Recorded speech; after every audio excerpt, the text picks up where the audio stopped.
এখন যদি আমরা এই উল্টা পৃষ্ঠা দেখি, এই আসসালামু আলাইকুম। আজকে মূলত আমরা বডিএম দেখবো। তো বডিএম কীভাবে করা হয়, বডিএমের আমরা হচ্ছে মূলত তিনভাবে ভাবছি। বডিএমের কাজ, বডিটা কীভাবে ধরবেন, কীভাবে মেশিন চালাবেন এবং জয়েন্ট স্টিচে কীভাবে দিলেন, এই হচ্ছে তিনটা প্রসেস। আপনি এই ভিডিওটা দেখলে আশা করি ইনশাআল্লাহ আপনি অবশ্যই বডিএমটা পারবেন। তো এই হচ্ছে বডিএম। আমরা মূলত যে কোনো বডি হচ্ছে লেভেল পার্টে ধরি এবং বডিটা অবশ্যই ভাগ করা থাকবে, উল্টানো যেন না থাকে। বডিটা ভাগ করা থাকবে এবং লেভেল পার্টে আমরা বডিটা ধরি। এই বডিটা আমার ধরার সিস্টেম, আমরা এই হচ্ছে সিস্টেম। আমরা বডিটা ধরি এইভাবে ধরার পরে যেটা মেন কথা হচ্ছে যে বডিএমটা মূলত অটো মেশিনে করা হয়। এটা হচ্ছে ম্যানুয়াল মেশিন। ম্যানুয়াল বলতে এটা হচ্ছে সুতা কাটে নাইফে, কিন্তু রয়েসটা কাটবে না। এটা হচ্ছে বাংলা কম্প্রেসারে রয়েসটা কাটে। এই আমি কাপড়টা ধরা, আমাদের মূলত বডিএমের যে নিয়ম যেটা আমরা মানি সেটা হচ্ছে বডিএমের এই কাপড়টা আমাদের এই আঙুলের এখানে থাকে। আর আমরা কত সিএম এম করবো এটা তো এখানে মেজারমেন্ট দিচ্ছি। তো এটা হচ্ছে আমরা 2 সিএম এম করবো। 2 সিএম এখানে মেজারমেন্ট দেওয়া আছে এখান থেকে এই পর্যন্ত। আর এই গাইডটা মূলত ব্যবহার করি রয়েসটা যেন বাড়তি যেন না যায়। এই তো এই আমি হচ্ছে বডিটা ধরতেছি, এই কাপড়টা এই আঙুলের সাথে দিলাম। এখন হচ্ছে আমি মেশিনটা চালাবো। তো এই বডিটা ধরার পরে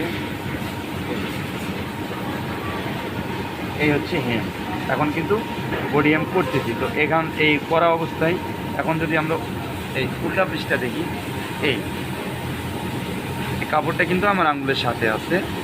এই কাপড়টা আঙুলের সাথে, এই আঙুলের এখানটা আছে। আর এই জায়গাটা হচ্ছে আমি এই গাইডটা ফলো করব। এই নিচে কাপড়টা আমার আঙুলের ওই বানের সাথে থাকবে, আর উপরে হচ্ছে এই গাইডটা ফলো থাকবে।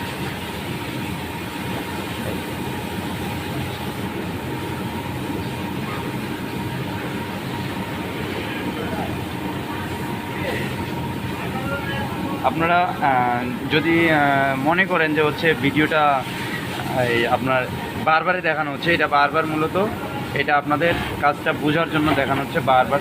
আমি একটা বডি কিন্তু একটানেই করা সম্ভব, একটানেই করা যায়। আর বডিএম এমন একটা জিনিস যে বডিএমটা হচ্ছে ফ্যাক্টরিতে আপনি বডিএমের কথা বললে আপনার চাকরি হবে এবং ভালো বেতনের চাকরি হবে। বডিএমটা একটা গুরুত্বপূর্ণ কাজ, একটা গার্মেন্ট সেক্টর। বডিএমটা খুবই গুরুত্বপূর্ণ একটা কাজ। তো এটা মূলত হচ্ছে আপনি চেষ্টা করলে সবই সম্ভব হয়। আমিও গার্মেন্টস শ্রমিক, আমিও গার্মেন্টসে চাকরি করি। তো আমি এগুলো শিখছি এইভাবে। আগে আমার কাছে অনেক কঠিন মনে হতো, এখন ইনশাল্লাহ আমি পারি। এই জন্য আমার কাছে খুবই সহজ মনে হয়।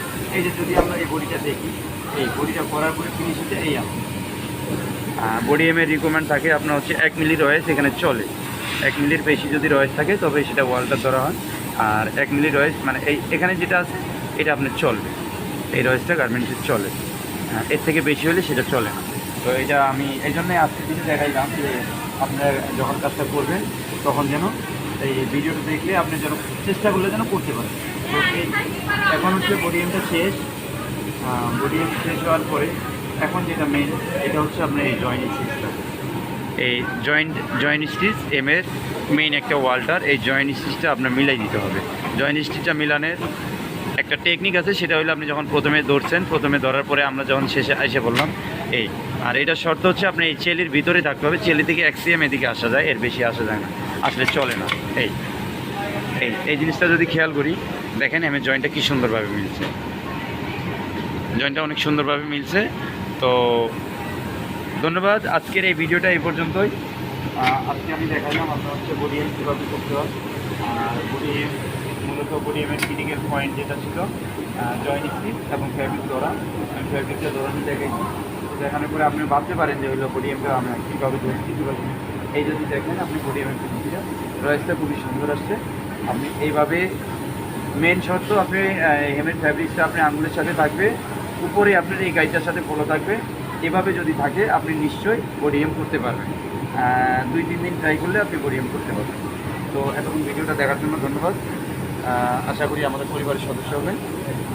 ধন্যবাদ সবাইকে। আসসালামু আলাইকুম।